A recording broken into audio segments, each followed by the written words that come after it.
I'm Brian Van from SportBikeTracker.com, and today we're going to put a driven racing quarter-turn fuel cap on our 2013 STG project bike. Of course, the mule is a 2012 R1, brand new bike.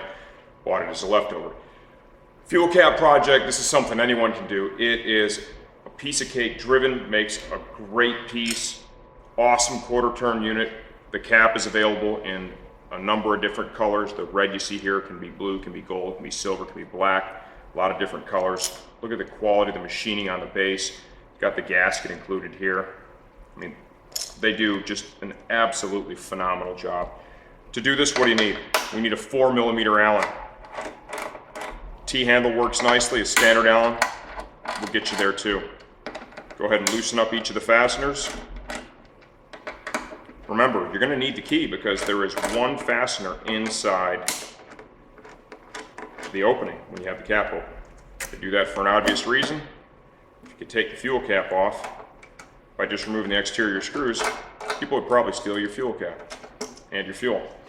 Go ahead and pull that off like so.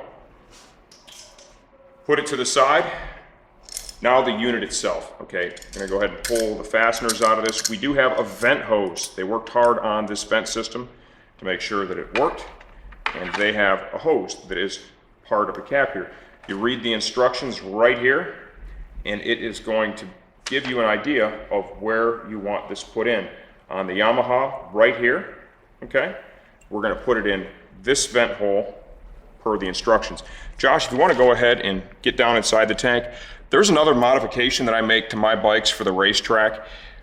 You know what, I'm not sure if this probably violates some federal EPA regulations, but whatever. I cut the spark arrestor out of the tanks because the hole is so damn small that you can't dump fuel in the tank, and it's really a pain in the ass, okay? So what I do is I pull the tank off, and I very carefully clean out the tank, get the fumes out of it. I use a die grinder, I cut it out nicely. Then I clean all the metal out of the inside of the tank, right?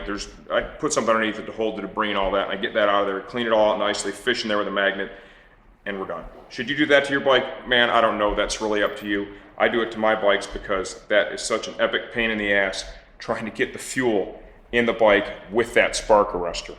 All that being said, I'm gonna go ahead and just gently push that vent line down into the hole. And what I want to do here too is I want to make sure that I'm not crimping that anywhere. If you crimp this vent line when you put it down in there, you're going to have back pressure problems, okay? It's going to build pressure in the tank as the motorcycle runs. So take your time. This is probably, if there's any step that's important, it's going to be this one. Take a look at it, make sure that you don't have it pinched between the gasket and the tank. Go ahead and drop your fasteners down in like so, 4mm Allen. You're going to snug those up. Like I said, scale of 1 to 10 difficulty.